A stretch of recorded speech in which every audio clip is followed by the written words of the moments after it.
सुदूर संवादको साथमा Shalini Vatika and eco resort, Godavari 4 Kailali, Sudurpashchim province, Nepal. अत्याधुनिक स्वास्थ्य उपकरण सहित विशेषज्ञ चिकित्सकको समूह मात्र अत्तरिया हस्पिटल प्राली, गोदावरी नगरपालिका, Mahendranagar road. Aroma scooter, battery पनि बेस्ट, माइलेज पनि बेस्ट, अनि किन गर्ने त अरूमा पैसा वेस्ट। गुणस्तरीय र सुलभ स्वास्थ्य सेवा तथा उपचारको लागि पद्मा अस्पताल, अत्तरिया कैलाली। गुराँस एकाडेमी, अत्तरिया कैलाली। गुणस्तरीय शिक्षा हाम्रो आदर्श वचन। सुदूरपश्चिम प्रदेशकै पहिलो अलौकिक 3D चित्रकला तपाईँको भ्रमणको प्रतीक्षामा छ। The Dhangadhi 3D art museum.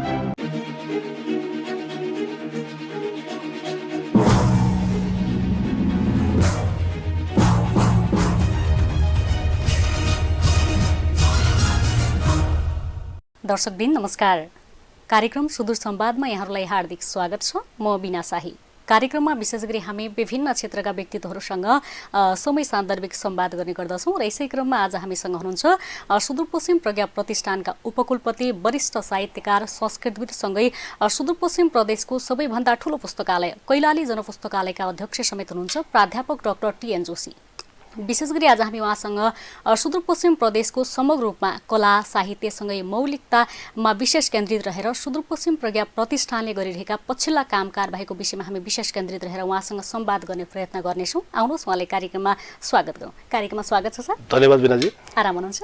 आराम छु, आराम चाहन्छु। हजुर, जस्तो मैले यहाँसँग संवाद गर्न कहाँबाट सुरु गरेँ भने केही समय अगाडि भनौँ, केही महिना अगाडि यहाँ र म एउटै कार्यक्रममा सरिक भएका थियौँ। म कार्यक्रम सञ्चालक थिएँ, यहाँ अतिथि हुनुहुन्थ्यो र मैले कार्यक्रम सञ्चालन गर्दा गर्दा यहाँलाई सुदूरपश्चिम प्रज्ञा प्रतिष्ठानका उपकुलपति भनिसके पश्चात थुप्रै विद्यार्थीहरूले भनौँ, थुप्रै भाइ बहिनीहरूले, मभन्दा अग्रज व्यक्तित्वहरूले पनि सोध्नुभयो कि मलाई सुदूरपश्चिममा पनि प्रज्ञा प्रतिष्ठान छ र भन्नुभयो कि खासमा सुदूरपश्चिम प्रज्ञा प्रतिष्ठानको विषयमा भएको अनभिज्ञतालाई चाहिँ यहाँहरू कहिलेसम्म मेटाउने प्रयास गर्नुहुन्छ?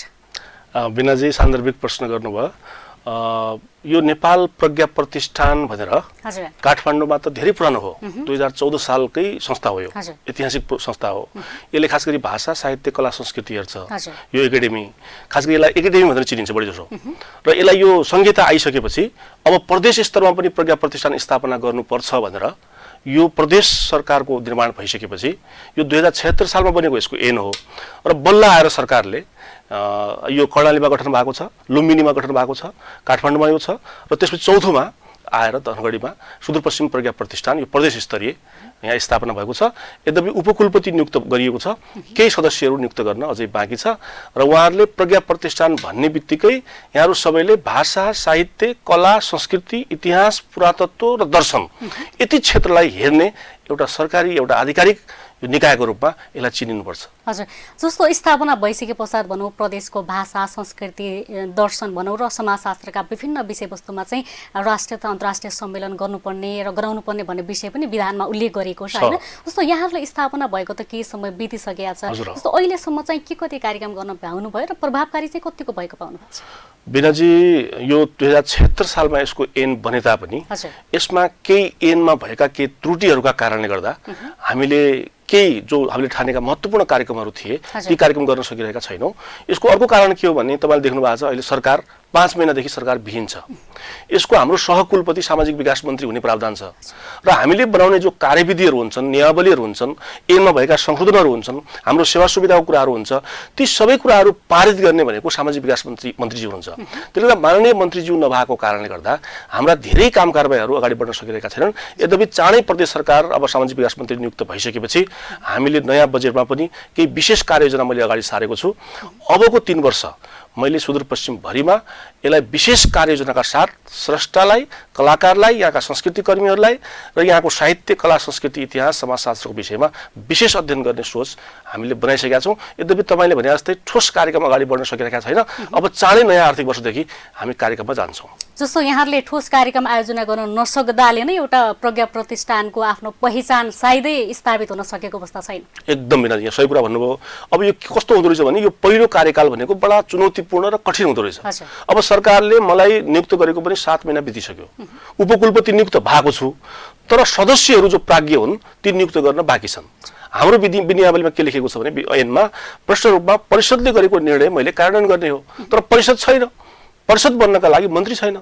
त्यो कारणले गर्दा विविध कारणले गर्दा प्राज्ञहरू नियुक्त नभइसकेका अवस्था हुनाले त्यो धेरै काम कारबाहीहरू अगाडि बढ्न सकेका छैनन्। यद्यपि हामीले एक दुईटा कार्यक्रम त गर्यौं, तर जो ठोस रूपमा हामीले गर्न सक्नु पर्थ्यो त्यो परिषदकै कारणले गर्दा यो रोकिएको हो। हामी अब यो पहिलो कार्यकाल 7-8 महिना बित्यो, म नियमावली बनाउनमा, कार्यविधि निर्माण गर्नमा त्यसैमा बित्या हुनाले सबै कुराहरू निर्माण भइसकेका छ। अब माननीय मन्त्रीज्यू नियुक्त भइसकेपछि हामी त्यसलाई चाहिँ पारित गर्छौं। प्रदेश सरकार क्याबिनेटले त्यसलाई डिसिजन गरिसकेपछि हामी त्यसलाई रन गर्छौं।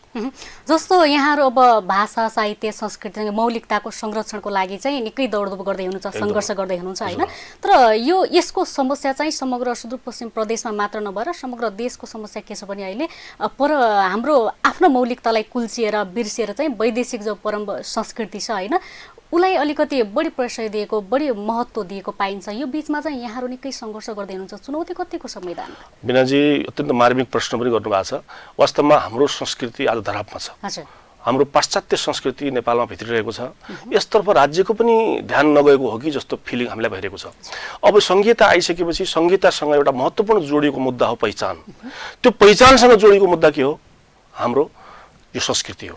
त्यसो भएको हुनाले संस्कृति र पहिचान जोडिएका छन्। हाम्रो भाषा, हाम्रो संस्कृति, हाम्रो परम्परा, हाम्रो रीतिरिवाज रहेन भने हाम्रो देशको आफ्नो पहिचान के त? त्यसो भएको हुनाले आज संहिता हामी निर्माण गर्यौं त्यसैको लागि हो। त्यसो भएको हुनाले हाम्रा मौलिकताहरू, हाम्रो संस्कृतिहरू दुर्लभ छ।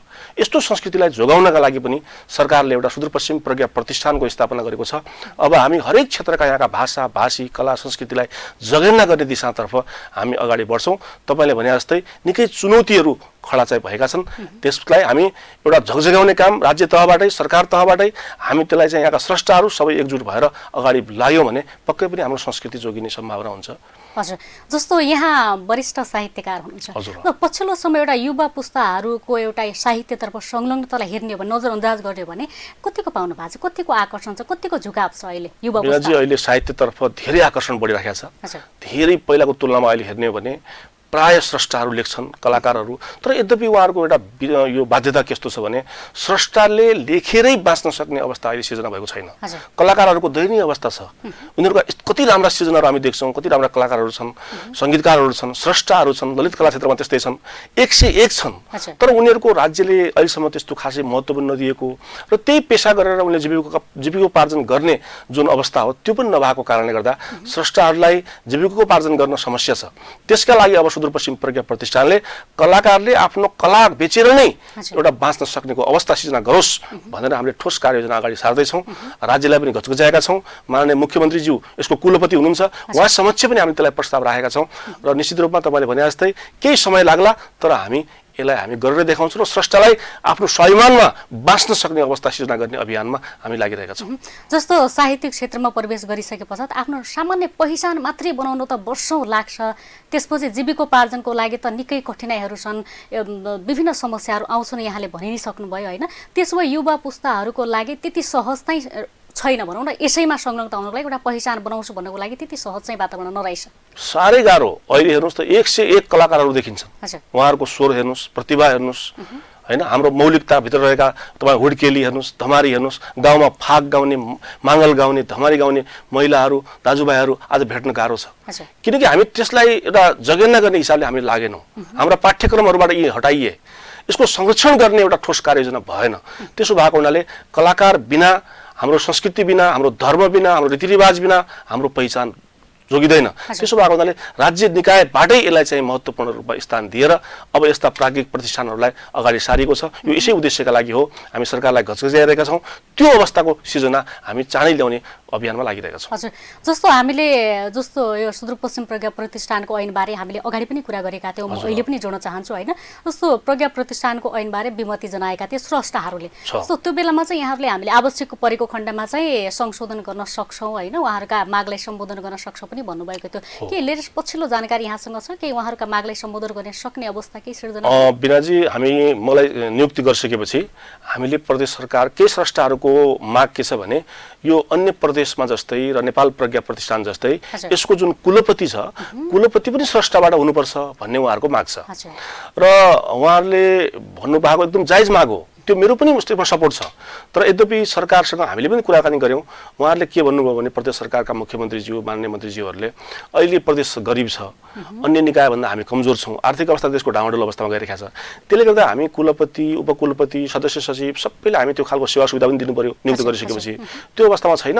अहिले कमसेकम 4-5 वर्ष पहिलो कार्यकाल हामी यसलाई चाहिँ यसैमा जाउँ र कुलपति हाम्रो मुख्यमन्त्रीलाई मानेर पदेन रूपमा जाउँ र कार्यकारी अधिकार उपकुलपतिलाई दिएर त्यसलाई अगाडि बढाउँ भनेर उहाँले प्रस्ताव राख्नुभयो। अब चाँडै मैले के भनेको छु भने मेरै कार्यकालभित्र यो ऐन संशोधन गरेर आगामी बन्ने जो कुलपति हुन्छ उहाँ स्रष्टाबाटै आउनुपर्छ भन्ने डिमान्ड हामीले राखेका छौँ। त्यसबाट म पछि हटेको छैन। अब यद्यपि यो गर्ने सरकारले हो, प्रदेश सभाले हो, प्रदेश सभाले चाह्यो र सरकार यसमा मन्जुर भयो र हाम्रो आर्थिक अवस्था बलियो भयो भने हामी पक्कै पनि आगामी कार्यकालदेखि कुलपति सिस्टममा हामी जान्छौँ। जस्तो संशोधन गर्नै नमिल्ने भन्ने चाहिँ अवस्था गर्न नमिल्ने होइन, प्रदेश सभाले चाह्यो भने भोलि पनि हुन सक्छ। हामीले प्रस्ताव पनि गरिसकेका छौँ। तर माननीय मुख्यमन्त्रीज्यू यसको कुलपति हाम्रो सामाजिक विकास मन्त्री सबैसँग परामर्श गर्दाखेरि यो मेन उहाँहरूको कारण के देखियो भने अहिले आर्थिक सङ्कटले गर्दा नै हामी धेरै त्यो पदीय भार दिन सक्दैनौँ भन्ने उहाँहरू राख्नु भएको छ। यद्यपि त्यसबाट उहाँहरू पेन्सन त पाउनुहुन्न, तर आगामी 4-5 वर्षपछि अब आउने जो चाहिँ भिसी हुन्छ अथवा कुलपति हुन्छ त्यो स्रष्टाबाटै हुने खालको हामी माननीय मुख्यमन्त्रीलाई संरक्षक बनाएर सामाजिक विकास मन्त्रीलाई सहसंरक्षकको जिम्मेवारी दिएर कुलपति स्रष्टाबाटै बनाउने अभियानमा हामी लागिरहेका छौँ। सम्भवतः आगामी कार्यकालदेखि त्यो हुन सक्छ। जस्तो सुदूरपश्चिम प्रज्ञा प्रतिष्ठानको स्थापना भइसके पश्चातको पनि हामी कुरा गरौँ होइन। जस्तो विगतको भन्दा हालको नेपाल यो प्रदेशको कला संस्कृति साहित्य कस्तो छ र विगतमा तपाईँहरू कस्तो बनाउनुहुन्छ यसलाई? मीनाजी म 30 वर्ष भयो यो क्षेत्रमा लागेको र खास गरी सुदूरपश्चिमकै संस्कृतिमा मैले विद्यावारिधि गरेको पनि हो। खास गरी सुदूरपश्चिमको मूल पर्व गौरा पर्व जुन छ त्यसले अन्तर्राष्ट्रिय क्षेत्रमा सुदूरपश्चिमलाई चिनाएको पनि छ। त्यही पर्वमा मैले पिएचडी गरेको पनि हो। त्यसो भएको सुदूरपश्चिमको मौलिकता, यहाँको संस्कृति, यहाँका स्रष्टाहरूसँग नजिक भएर मैले लामो समय काम गरेको छु। म सुदूरपश्चिम साहित्य समाजको लामो समय महासचिव भएँ, लामो समय उपाध्यक्ष भएँ। अहिले कैलाली जनपुस्तकालय जस्तो सुदूरपश्चिमको सबैभन्दा पुरानो र सबैभन्दा ठुलो साहित्यिक संस्थाको म अहिले अध्यक्ष छु, दोस्रो कार्यकाल। र मेरो आफ्ना थुप्रै कृतिहरू पाठ्यक्रम लेभलमा पढाइ पनि भइरहेका छन्। त्यसो भएको हुनाले मेरो मूल विषय नै साहित्य भएको हुनाले मैले झन्डै 30 वर्ष यसमा बिताएँ र मलाई धेरैको जानकारी पनि छ। त्यसो भएको हुनाले यहाँका स्रष्टाहरूका पीडा, यहाँको संस्कृतिको मर्म पनि मैले बुझेको कारणले गर्दा म आफ्नो कार्यकालमा आफूले सोचेका केही जुन सपनाहरू छन् यहाँको संस्कृतिको समृद्धिका लागि, यहाँका कलाकार स्रष्टाहरूको लागि आपतकालीन एउटा कोष खडा गर्ने अभियानमा म लागिरहेको छु। कमसेकम स्रष्टाहरूलाई आइपरेको बेलामा एउटा आपतकालीन एउटा कोष खडा गरौँ न भनेर मैले त्यो अभियान अगाडि सारेर झन्डै 1 करोडको हामी आपतकालीन कोष खडा गर्दैछौँ। र अब प्राज्ञहरू सबै नियुक्त भइसकेपछि हामी एउटा ठोस कार्ययोजना बनाएर प्रज्ञा प्रतिष्ठानलाई साँच्चीकै यो हाम्रो संस्था हो भनेर एउटा थारू कलाकारले महसुस गरोस्, एउटा राणाले महसुस गरोस्, एउटा दलितले महसुस गरोस्, एउटा महिलाले महसुस गरोस्, सबैको साझा चौतारी बनाउने अभियानमा मेरो कार्यकाल अगाडि बढ्छ। यसमा मेरो कार्यकालभरि म कुनै पनि हिसाबले म विभेद हुन दिनेवाला छैन। अच्छा, जस्तो एउटा यो बीचमा एउटा गम्भीर प्रश्न के पनि हुन सक्छ भने एउटा भौतिक सुविधाले सम्पन्न युगमा प्रविधिलाई आधुनिकीकरणलाई दिएको प्राथमिकता होइन, यो बीचमा चाहिँ हामीले आफ्नो संस्कृतिलाई अलिक पछाडि राखेर चाहिँ समयसँगै परिवर्तन हुन सक्नु होइन, एउटा आधुनिकीकरण गर्न सक्नु चाहिँ के गलत हो? आधुनिकीकरण गर्नु त गलत त होइन म यहाँ, तर खास गरी मलाई के लाग्छ भने अब हाम्रो संस्कृति, हाम्रो पहिचान अब पाश्चात्य संस्कृतिमा हामीले तत्कालै गइदियो भने हाम्रो संस्कृति त्यहाँसँग मेल नखान सक्छ। अमेरिकाका लागि यो सामान्य हो, तर कमसेकम हाम्रो देशको, हाम्रो संस्कृति, हाम्रो हिन्दू संस्कारमा त्यो खालको परम्परा देखिँदैन। त्यसले गर्दा हामीले आफ्ना प्रचलित मूल्य र मान्यताहरूलाई कायम राख्दै त्यो अनुसारको संस्कार अगाडि बढाउन सक्यौँ भने त्यसपछि हाम्रो छुट्टै पहिचान हुन्छ। अब भविष्यमा त्यो आउने जुन आधुनिकीकरण हुन्छ त्यसलाई त कसरी रोक्नु सकिँदैन, त्यो त आउला। तर पनि हामीले हाम्रो संस्कृतिलाई बचाएर आधुनिकताका नाममा छाडापन चाहिँ हुनु हुँदैन, मेरो मान्यता त्यो हो। जस्तो म यहाँसँग व्यक्तिगत एउटा जीवनशैलीसँग पनि एउटा मेल खाने प्रश्न गर्छु, त्यहाँबाट थुप्रैले केही सिक्ने पनि अवसर पाउन। जस्तो मैले यहाँलाई सम्बोधन गर्दा थुप्रै भनौँ न विषयवस्तुहरू, सुदूरपश्चिम प्रज्ञा प्रतिष्ठानका उपकुलपति पनि भने, वरिष्ठ साहित्यकार भने, संस्कृतविद भने, सँगै कैलाली जनपुस्तकालयका अध्यक्ष पनि भने, यति धेरै क्षेत्रलाई एकजना व्यक्तिले कसरी सम्हालिरहेको छ, कसरी समय म्यानेज गर्नुपर्छ? म बिनाजी खास गरी संस्कृति साहित्य त लगभग एउटै विषय भयो होइन। अब मैले जीवनमा लामो समय पत्रकारिता पनि गरेँ, यहाँलाई थाहा छ होइन। मैले रेडियो नेपालमै 12 वर्ष काम गरेँ, बीबीसीमा काम गरेँ, धेरै मिडियाहरूमा काम गरेँ र मेरो मूल विषय साहित्य भएको हुनाले म कलेजहरूमा पनि साहित्य पढाउँछु, संस्कृति पढाउँछु। एउटा प्राध्यापन पेसाको हिसाबले म प्राध्यापक भएँ र मैले संस्कृतिमै पिएचडी गरे हुनाले डाक्टर पनि भइहालेँ र संस्कृतिमै विद्यावारिधि गरेको हुनाले कतिपय मान्छेहरू संस्कृतिविद पनि यहाँहरूले सम्मान दिनुभएको छ। र अहिले प्रज्ञा प्रतिष्ठानको भिसी र उपकुलपति भइसकेपछि एउटा थप जिम्मेवारी मलाई आएको छ। यद्यपि समय मिलाउन तपाईँले भने जस्तै गाह्रो त हुन्छ नै, तैपनि मान्छेले चाहेपछि त्यो समय व्यवस्थापन गर्न सकिँदो रहेछ भन्ने कुरा मलाई चाहिँ अनुभव भएको छ, मैले मिलाइरहेको छु। हजुर, जस्तो यहाँ चाहिँ सुदूरपश्चिम प्रदेशको सबैभन्दा पुरानो सबैभन्दा ठुलो भनौँ होइन कैलाली जनपुस्तकालयको अध्यक्ष पनि हुनुहुन्छ, तर पछिल्लो अवस्था के छ कैलाली जनपुस्तकालयको? त्यसको प्रवर्धनको लागि विकासको लागि केही नीति नियम बनाउनु भएको छ, योजना बनाउनु भएको छ? 2074 सालमा म पहिलो पटक पुस्तकालयको अध्यक्ष भनेर निर्वाचित भएँ। यद्यपि पुस्तकालयमा त्योभन्दा अगाडि पनि म सचिव थिएँ, उपाध्यक्ष भएर लामो समय म आएको हुँ र म अध्यक्ष भइसकेपछि मेरा केही सपनाहरू थिए। पुस्तकालयको पुरानो जुन बिल्डिङ तपाईँले देख्नु भएको थियो त्यो भत्किने अवस्थामा थियो, जीर्ण 2018 सालमा बनेको त्यो बिल्डिङ त्यो झन्डै भत्किसकेको अवस्थामा थियो। म आइसकेपछि मेरो टिम आइसकेपछि मैले के सोचेँ भने अब प्रदेश सरकार स्थानीय सरकार सबैसँग चाहिँ हात पाउ जोडेर यहाँका दाताहरूलाई चाहिँ भेटेर यो भवनलाई तोडेर कमसेकम यो लेभलमा यो क्षेत्रमा एउटा स्मार्ट लाइब्रेरी बनाउने मेरो सपना थियो। र अहिले तपाईँले देख्नु भएको छ धनगढीको मेन सेन्टरमा हामीले प्रदेश सरकारको सहयोगमा, यहाँका मान्य सांसदको सहयोगमा, यहाँका दाताहरूको सहयोगमा अहिले 3 तले बिल्डिङ झन्डै 1.5 करोडभन्दा बढी लागत हाम्रो लागिसकेको छ। म आइसकेपछि अहिले साथीहरूले मलाई दोस्रो पटक कार्यकाल जिम्मा दिएका छन्, तपाईँले यो कार्यक्रम पुरा गर्नुपर्छ तब मात्रै हामी बिदा दिन्छौँ भनेर उहाँले दोस्रो कार्यकाल पनि थप्नु भएको छ र अहिले तेस्रो तलाको निर्माण लेन्टर ढलान कार्य भइरहेको छ र आगामी दिनमा अब त्यसभित्रको किताब व्यवस्थापन र बाहिरबाट हामी विज्ञहरू बोलाएर धनगढीमा एउटा हेर्न लायक पुस्तकालय हामी बनाउँछौँ। मेरो कार्यकाल अझै 3 वर्ष बाँकी छ। यो कार्यकालभित्रै तपाईँले सुदूरपश्चिममै अझै एउटा ऐतिहासिक जुन कलेज पुस्तकालय गरिमा छ त्यसलाई कायम राख्दै अझै स्मार्ट लाइब्रेरी बनाउने अभियानमा म सफल हुन्छु कि जस्तो मलाई लागिरहेको छ। जस्तो म यहाँलाई फेरि पनि प्रज्ञा प्रतिष्ठानतर्फ नै जोड्न चाहन्छु होइन, सुदूरपश्चिम प्रदेशमा विविध प्रतिभा भएका थुप्रै व्यक्तित्वहरू हुनुहुन्छ, थुप्रै बालबालिकाहरू पनि हुनुहुन्छ होइन, जस्तो उहाँहरूका प्रतिभाहरू कुण्ठित भएर बसेका छन् कि होइन, उहाँहरूले वातावरण पाउनु भएको छैन, उचित स्थान पाउनु भएको छैन र उहाँहरूलाई चाहिँ एउटा प्रज्ञा प्रतिष्ठानको उपकुलपतिज्यूको विवेकले चाहिँ के सन्देश दिन्छ? अब भिनाजी के छ भने खास गरी यहाँका धेरै साहित्यिक संस्थाहरू पनि छन्। म प्राय कलेजमा भाषा साहित्य नै पढाउने भएको हुनाले मैले बारम्बार यहाँका स्थानीय निकायहरूलाई के भनिरहेको छु भने हाम्रो पाठ्यक्रम लेभलमै स्थानीय पाठ्यक्रम पनि छ देख्नु भएको तपाईँले, त्यसमा कमसेकम हाम्रो भाषा साहित्यका कार्यक्रमलाई जोड दिउँ र कमसेकम एउटा बाल्यकालदेखि नै एउटा चाहिँ सानो उमेरदेखि नै अथवा प्रारम्भिक लेभलदेखि नै बच्चाहरूलाई भाषा साहित्य कला संस्कृतिप्रति एउटा मोह जगाउने खालका कार्यक्रम अगाडि सारौँ भनेर हामीले कार्यक्रम चलाएका पनि छौँ। विगतमा साहित्य समाजमा हुँदाखेरि, जनपुस्तकालय हुँदाखेरि, अन्य संस्थाहरूमा हुँदाखेरि पनि हामीले निरन्तर रूपमा एउटा स्रष्टा र सिर्जना कार्यक्रमहरू चलाउँदै स्कुलमा हामीले कविता प्रतियोगिता, निबन्ध प्रतियोगिता, साहित्यिक कार्यक्रमहरू सञ्चालन गर्दै आएका छौँ। यसप्रति स्थानीय सङ्घ संस्थाहरूको पनि ठुलो भूमिका छ। अब एउटा राज्यकै एउटा उच्च निकायमा म पुगिसकेका कारणले गर्दा प्रज्ञा प्रतिष्ठानले यहाँका सबै साहित्यिक सङ्घ संस्थाहरूसँग समन्वय गरेर अब हरेक विद्यालय तहमा एउटा साहित्यिक सांस्कृतिक क्रियाकलापलाई जोड दिएर हाम्रो मौलिक पहिचान यहाँका स्रष्टाहरूमा बाल्य अवस्थादेखि नै उनीहरूमा भएको जुन अद्भुत प्रतिभा हुन्छ त्यो प्रतिभालाई प्रस्फुटन गराउनका लागि त्यहाँका हामी नेपाली भाषाका टिचरहरू, अन्य कलाप्रेमी साहित्यप्रेमी शिक्षकहरूलाई, त्यहाँका प्रहजीहरूलाई अनुरोध गरेर एउटा विशेष सांस्कृतिक अभियान पनि अगाडि सार्ने मेरो योजना छ।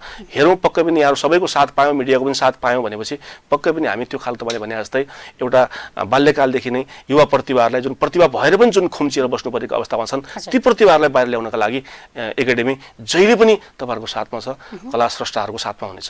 जस्तो यहाँले अलि अगाडि स्रष्टाहरूलाई साहित्यकारहरूलाई भनौँ होइन, उहाँहरूलाई सम्मान गर्ने पनि हाम्रो कर्तव्य हुनेछ भन्दै गर्दा तर विभिन्न कार्यक्रमहरू त भइरहेका छन्, अझै पनि नभएका त पक्कै पनि होइन, तर स्वयं कार्यक्रममा चाहिँ सम्मान गर्ने क्रममा थुप्रै विभेदहरू भएको पाइन्छ क्या। जस्तो केही समय अगाडि धनगढीमा एउटा मलाई लाग्छ नारी साहित्य महोत्सव पनि भयो होइन, त्यसै महोत्सव कार्यक्रममा चाहिँ महिला र पुरुष बीच पनि विभेद भएको पाइयो।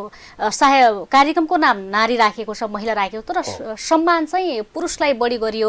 आफ्नो स्थानीय क्षेत्रका महिलाहरू जसको योगदान छ होइन, एउटा आफ्नो संस्कृति जगेर्नाको लागि भनौँ, आफ्नो क्षेत्रमा विशेष योगदान पुर्याएका महिलाहरूलाई चाहिँ सम्मान गरिएन भन्ने थुप्रै गुनासाहरू पनि सुनेका थिए नि। यस्ता गुनासाहरू भोलिको दिनमा आउन सक्ने नसक्ने? बिल्कुल आउँछ बिनाजी। मैले के भन्दै आएको छु भने बिनाजी, म खास गरी अहिले सरकारको निकायमा बाँच्ने हुनाले म लामो समय संस्थामा बसेँ, तपाईँले अघि पनि भने, र खास गरी सुदूरपश्चिमका धेरै साहित्यिक संस्थाहरूमा विकृति आएको छ। म यो रोक्न चाहन्छु र तपाईँले देख्नु भएको छ 10 वर्ष 12 वर्ष 15 वर्षदेखि साधारण सभासद पनि नगर्ने अनि आयव्यय पारदर्शिता नगर्ने अनि ल्याएका कसैले दाताले राखेका अक्षय कोष रकम समेत निकालेर खाइदिने र स्रष्टाहरूलाई पुरस्कार दिँदाखेरि पनि विभेद गर्ने, सूचना प्रकाशन नगर्ने, यो खालको विभेद तपाईँले भने जस्तै छ, पक्कै पनि छ। तर यो अब हेर्ने दायित्व कसको त? जिल्ला प्रशासन यहाँ छ, विभिन्न स्रष्टाहरू पनि यहाँ छन्। यो खालको विभेद धेरै बढ्दै गएको हुनाले यो यसप्रति हाम्रो ध्यानाकर्षण भएको छ र विगतका धेरै कार्यक्रमहरूमा यहाँका चाहिँ साहित्यिक सङ्घ संस्थाहरूले त्यस्तो खालको विभेद ल्याएको पनि छ। अब खास गरी त्यो नारी साहित्य कार्यक्रम हाम्रो थिएन, एउटा सुदूरपश्चिम साहित्य समाजले गरेको थियो। उहाँले कुन आधारमा त्यो गर्यो त्यो त हामीले चाहिँ हेरौँला। तैपनि के हो भनेपछि त्यस्तो खालको तपाईँले भने जस्तो विभेद धेरै सङ्घ संस्थाहरूमा देखिन थालेको छ। अब यसलाई एउटा सिस्टम बनाएर एउटा पारदर्शी रूपमा धेरै साहित्यिक सांस्कृतिक सङ्घ संस्थाहरूमा अहिले आर्थिक हिनामिना भइरहेको अवस्था देखिरहेको छ। मन्त्रालयका रकम, कमिटीको बैठक नबस्ने, लामो समय साधारण सभा पनि नहुने, अनि एकल व्यक्तिको हालिमुहाली हुने, अनि कोषाध्यक्ष अनि अध्यक्ष आफै भएर विभिन्न खालको दुरुपयोगका कुराहरूमा उठाएका छन्। यस्तो नहोस् भन्नेतर्फ अब एउटा राज्यको एकाडेमी भएको कारणले गर्दा म त्यसतर्फ सचेत रहनका लागि यहाँका जुन निकायहरू हुन्छन् ती निकायहरूमा पनि कुरा राखेर अब कमसेकम यहाँका साहित्यिक सांस्कृतिक संस्थाहरूलाई पनि एउटा नियमबद्ध तरिकाले पारदर्शी रूपमा अगाडि बढाउनका लागि मेरो पहल हुनेछ। अच्छा, जस्तो अब यहाँको पेसाको कुरा गर्ने भने निकै लामो समयदेखि शिक्षा क्षेत्रमा पनि आबद्ध हुनुहुन्छ होइन? जस्तो यहाँको सङ्घर्ष, मेहनत, अथक प्रयासले चाहिँ सकारात्मक सन्देश प्रवाह गर्ने एउटा फरक खालको यहाँको अङ्कगणित गर्नुपर्ने भने अन्य व्यक्तिको भन्दा सायद फेल खानु नभनौँ न होइन? यति हुँदै गर्दा यहाँको आफ्नो कार्यक्षेत्र भन्नु होइन, जहाँ यहाँ धनगढी महानगरपालिकाभित्र बसोबास गर्नुहुन्छ, तर त्यो क्षेत्रको शिक्षा क्षेत्रको गुणस्तरलाई यहाँले कसरी नजरअन्दाज गर्नुभएको छ, कसरी हेर्नुभएको छ? कक्षा 8 को केही समय अगाडि प्रकाशित भएको नतिजासँग जोडेर बोल्ने भने अब वीणाजी एकदम सान्दर्भिक प्रश्न गर्नुभएको छ र म पनि लामो समय झन्डै अहिले 20 वर्ष भयो म कलेजमा र विद्यालयमा पढाउँदै आएको र म आफू पनि एउटा सामुदायिक विद्यालय, सरकारी विद्यालयमा लामो समय पढाउँदै आएँ। र मलाई के अनुभव लाग्छ भने सामुदायिक विद्यालयमा अनुभवले खारिएका, तालिम प्राप्त वरिष्ठ शिक्षकहरू छन्, उहाँहरूसँग ज्ञान पनि छ, सिप पनि छ। तर मलाई के लाग्छ भने वीणाजी, कुनै पनि संस्थाको जुन नेतृत्व हुन्छ त्यो नेतृत्व यदि सबल भएन भने कुनै पनि संस्था अगाडि बढ्न सक्दैन। शिक्षकहरू राम्रा छन्, विद्यार्थी पनि राम्रो छ, भौतिक संरचना छ, विद्यालयको प्र यदि डाइनामिक हुन सकेन, उसले चाहिँ नियन्त्रण गर्न सकेन भने विद्यालय छाडा हुन्छ। त्यसो भएको हुनाले धेरै अहिले तपाईँ विद्यालयहरूमा यो शिक्षा नियमावली चेन्ज गर्नुपर्छ। हेर्नुहोस् यहाँ अहिले के छ तपाईँले देख्नु भएको छ, यहाँ एउटा योग्यता, क्षमता र उसको कार्यशैलीका आधारमा प्र दिँदैन, उसको ज्येष्ठताका आधारमा यहाँ प्र दिने र ऊ नेपाल सरकारको थाहै हुनुपर्ने, माविकै थाहै हुनुपर्ने, त्यो आधारमा प्र छान्ने जुन परम्परा छ यसलाई चिरेर एउटा क्वालिफाइड, एउटा जनशक्ति गर्न सक्ने एउटा डाइनामिक पर्सन छ भने ऊ निजी स्रोतको भए पनि उसले प्र हुन सक्ने एउटा सिस्टम ल्याउनै पर्ने हुन्छ। जस्तो शिक्षा क्षेत्रलाई चलायमान गराउनु पर्ने यहाँहरूको पनि दायित्व हो नि, यहाँहरूको किन चुक्नु भयो? बिल्कुल हाम्रो पनि दायित्व हो। अब खास गरी एकाडेमी, अब म पनि आफू शिक्षक भएको कारणले गर्दा विगतमा अब एकाडेमी भाषा साहित्य कला संस्कृति बढी हेर्छ। तर यो शिक्षा क्षेत्र जुन छ यो शिक्षा मन्त्रालय छ, शिक्षा जिल्ला शिक्षा कार्यालय छ, शिक्षा समन्वय समिति छ, त्यस मार्फत सञ्चालन हुने भएको हुनाले मैले धेरै ठाउँमा यो आवाज उठाएको पनि छु। अहिले हेर्नुभयो जम्मै नगरपालिकाभित्रका 8 क्लासको बोर्डमा कति विद्यालयहरू एकजना पनि पास नभएको एउटा निल हुने अवस्था, यो कसरी आयो? यो जिम्मेवारी को त? त्यसो भएको हुनाले यिनीहरूले सबैले आफ्नो नैतिक जिम्मेवारी लिएर एउटा प्रले समेत एउटा आफ्नो नैतिक जिम्मेवारी लिएर आगामी दिनमा यदि ठोस कदम चाल्न सकिएन भने हाम्रो शिक्षाको अवस्था दुराशयपूर्ण छ। त्यसले अहिले चाहिँ नगर प्रमुख पनि नयाँ आउनु भएको छ, उहाँले पनि केही ठोस कदम चाल्छु भनिसक्नु भएको छ र उनीहरूलाई एउटा ध्यानाकर्षण सचेत हुनुभएको छ। वास्तवमा तपाईँले भने जस्तै एउटा देशभरिकै एउटा लज्जास्पद रिजल्ट आज हाम्रो धनगढीमा आएको छ। यसतर्फ सबैले एउटा चनाखो भएर सचेत भएर सरकारी तहबाट पनि यस्तो खालका किन भयो त स्पष्टीकरण लिने, उहाँलाई ध्यानाकर्षण गराउने, यो के कारणले किन यो कारणले भयो, हामीले स्कुललाई दिन सक्ने सेवा सुविधा दिन सकेनौँ कि विविध कुराहरूलाई हेरेर मध्यनजर गरेर सरकार तर्फबाट अगाडि बढ्न सक्यो भने पक्कै पनि समस्या समाधान होला। अच्छा, जस्तो अब चाहिँ हामी कार्यक्रमको अन्तिममा पनि छौँ होइन? अन्तिममा चाहिँ हामी प्रज्ञा प्रतिष्ठानकै विषयवस्तुलाई चाहिँ जोडौँ। सुदूरपश्चिम प्रज्ञा प्रतिष्ठानका काम कारबाही अधिकारको विषयमा चाहिँ फेरि थुप्रै स्रष्टाहरू, थुप्रै व्यक्तित्वहरू अनभिज्ञ हुनुहुन्छ। मैले सुरुमा यहाँलाई प्रश्न पनि गरेको थिएँ होइन? जस्तो उहाँहरूलाई सन्देश सहित प्रतिष्ठानको विषयवस्तुमा चाहिँ के बोल्नुहुन्छ? वीणाजी, अब मैले अघि पनि भने सुदूरपश्चिम प्रज्ञा प्रतिष्ठान प्रदेश सरकारको मातहतमा रहेको एउटा यहाँको भाषा, साहित्य, कला, संस्कृति, यहाँको सङ्गीत, यहाँको समाजशास्त्र, इतिहास, दर्शन सबै कुरालाई हेर्ने एउटा विशेष एकाडेमी हो। र अघि तपाईँले भने जस्तै कतिपय स्रष्टाहरू यसको विमतिमा छन् अहिले पनि, त्यो त भइरहन्छ। यसलाई हामी संशोधन गर्ने प्रक्रियामा जाउँला। अहिले उपकुलपति नियुक्त भएको छ, मलाई कार्यकारी अधिकार दिएको छ र यो वर्ष हाम्रो खासै बजेट थिएन, सरकार गठन हुन्छ कि हुँदैन भनेर बजेट पनि खासै थिएन, हामीले कार्यालय स्थापना गरिसकेका छौँ। धनगढीको हसनपुरमा एकाडेमी स्थापना भइसकेको छ। म आइसकेपछि नियमावलीहरू, कार्यविधिहरू, कार्यालय स्थापना, विभिन्न दरबन्दी यी सबै कुराहरू सिस्टममा हामी गइरहेका छौँ। मैले धेरै काम गरिसकेका पनि छु। धेरै कलाकारहरूसँग, साहित्यकारहरूसँग बसेर उहाँहरूलाई अफिसमा बोलाएर धेरै हाम्रो भलाकुसारी भइसकेको छ। आगामी आर्थिक वर्षका लागि मैले केही विशेष कार्ययोजना समेत पेश गरिसकेको छु। यद्यपि केही प्राज्ञहरू नियुक्त गर्न अझै बाँकी छन्। 12 जना प्राज्ञहरू नियुक्त भइसकेपछि हामी सुदूरपश्चिमका सबै जिल्लाको प्रतिनिधित्व हुने गरी महिलाको पनि प्रतिनिधित्व होस्, दलितको पनि होस्, सबै भेग क्षेत्र, थारू, राणा समुदाय, दलित समुदाय सबैको प्रतिनिधित्व गरेर एउटा एकाडेमी बनाइसकेपछि हामी यहाँको चाहिँ भाषा, साहित्य, कला, संस्कृतिमा विशेष कार्यविधिका साथ हामी अगाडि बढ्नेछौँ। मेरो फेरि पनि यहाँका स्रष्टाहरूलाई आग्रह छ, मेरो कार्यकालमा यहाँका स्रष्टाहरूको हकितका लागि मैले एउटा कल्याणकारी कोष, अक्षय कोष 1 करोडको स्थापना गर्ने सङ्कल्प लिएको छु। त्यसको अभियान मैले अगाडि बढाइसकेका पनि छु। यहाँका स्रष्टाहरू जुन एउटा कृतिका हिसाबले अत्यन्त महत्त्वपूर्ण छन् तर उहाँहरू पैसाको अभावले गर्दा किताब प्रकाशन गर्न नसकेका त्यस्ता प्रतिभावान विद्यार्थीहरूका कृतिहरू प्रकाशन गर्ने जिम्मा पनि प्रज्ञा प्रतिष्ठानले अब लिनेछ। अब स्रष्टाहरूलाई सम्मान गर्ने परम्परा यो वर्ष पनि हामी यो अषाढभित्रै हामी यहाँका 5-6 जना राष्ट्रिय स्तरका प्रतिभाहरू जो खुम्चिएर बसेका छन् तिनलाई सम्मान गर्दैछौँ। केही दिनपछि हामी सूचना प्रकाशन गर्दैछौँ। हामी भाषातर्फ, साहित्यतर्फ, कलातर्फ, सङ्गीततर्फ यी सबै सेक्टरलाई समेटेर हामी पुरस्कारहरू पनि दिँदैछौँ।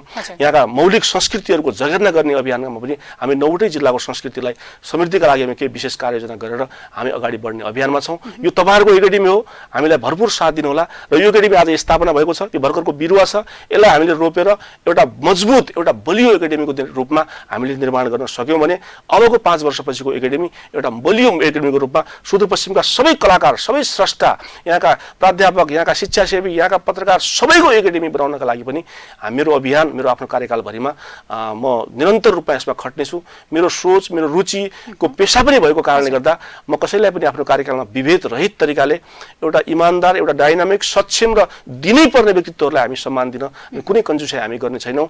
र केही कमी कमजोरी एनमा छन् भने हामी त्यसलाई सच्याउन पनि अगाडि बढेका छौँ। म सबै सम्पूर्ण स्रष्टा महानुभावहरूलाई आफ्ना व्यक्तिगत पूर्वाग्रहलाई अगाडि पछाडि छोडेर एउटा सामूहिकताका साथ हामी अगाडि बढौँ। हामी सबैको उद्देश्य भाषा, साहित्य, कला, संस्कृतिको सृजना गर्ने नै हो। हामी सबैको उद्देश्य एउटै हो भने हामी किन पछाडि हट्ने? हामी मिलेर जाउँ। म सबैलाई फेरि पनि हार्दिक आग्रह गर्न चाहन्छु, सबै स्रष्टा महानुभावहरूलाई हामी एक गोलबद्ध भएर हामी एकाडेमीलाई अगाडि बढाएर सामूहिकतामा अगाडि जाउँ। हस्, यहाँलाई धेरै धेरै धन्यवाद समय र संवादको लागि। यहाँको कार्यकाल निकै सफल रहोस्। धेरै धेरै धन्यवाद। बोलाइदिनु भयो र सुदूरपश्चिम प्रज्ञा प्रतिष्ठानका काम कारबाही र यसको वर्तमान अवस्थाको बारेमा केही प्रकाश पार्ने जुन मौका दिनुभएको छ त्यसका लागि म यो टिभी टुडे परिवार र यसकी कुशल कार्यक्रम सञ्चालिका बिना शाही बहिनीलाई म हार्दिक धन्यवाद पनि दिन चाहन्छु। र प्रज्ञा प्रतिष्ठान म एउटा राजकीय पदमा बसेको र एउटा पदीय हैसियतमा बसेको कारणले गर्दा यसप्रति आउने टिप्पणीहरू, आलोचनाहरूलाई म सहर्ष रूपमा स्वीकार गर्ने एउटा चाहिँ प्रतिबद्धता जारी गर्दै मेरो कार्यकालमा फेरि पनि एकाडेमीलाई सबैको साझा एकाडेमी बनाउने अभियानमा